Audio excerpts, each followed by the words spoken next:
WNBA faces crisis as star players sign lucrative European deals. A seismic shift has struck the WNBA, threatening the league's stability.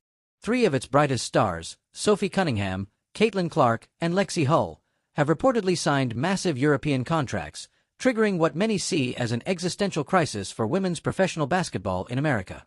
Caitlin Clark's departure, following a record-breaking rookie season that boosted attendance and ratings, represents more than the loss of a player. It symbolizes a failure of the league's economic model. Cunningham's exit removes one of its most marketable personalities, while Hull's decision to leave before reaching her prime signals a deeper systemic issue. Reports indicate these negotiations had been in motion for months, conducted in secrecy with elite international agents. European clubs, buoyed by wealthy investors and looser salary constraints, offered packages far beyond WNBA limits. Multi-year deals that included housing, transportation, healthcare, and bonuses that could double or triple players' total earnings. While WNBA salaries top out around $250,000, European teams routinely offer $500,000 to over $1 million, plus extensive perks. For athletes with short careers and little financial security, the difference is life-changing. In the WNBA, after taxes and expenses, take-home pay can dip below $100,000, forcing many players to seek off-season work.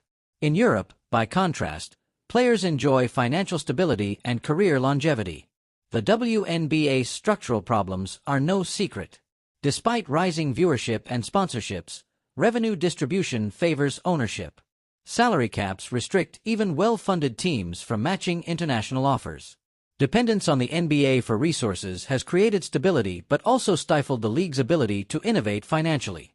When the news broke, the WNBA reportedly went into emergency mode. Commissioner Kathy Engelbert called a late-night crisis meeting in New York, as executives debated legal options and damage control. Some demanded lawsuits for breach of contract, while others warned that punishing players could backfire, casting the league as hostile to its own stars. Legal experts advised that enforcing such restrictions internationally would be difficult, expensive, and potentially disastrous for public relations. Financially, the league cannot compete in the short term. Owners disagree on how to proceed. Large market franchises favor raising salaries to retain stars, while smaller teams fear financial collapse. The crisis exposed deep divisions over how to value and sustain women's basketball. Insiders reveal that this move was not impulsive but carefully planned. After years of stalled negotiations and unfulfilled promises, the players coordinated their exits to force systemic change. Acting together ensured the message couldn't be ignored. The WNBA must evolve or risk losing its talent base entirely.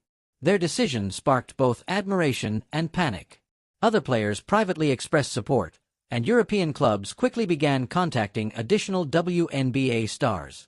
Within days, several more players reportedly received offers, intensifying fears of a broader exodus. The ripple effects reached sponsors, media partners, and fans. Networks that recently invested in WNBA coverage sought assurances that star power would remain. Sponsors scrambled to revise contracts tied to specific athletes.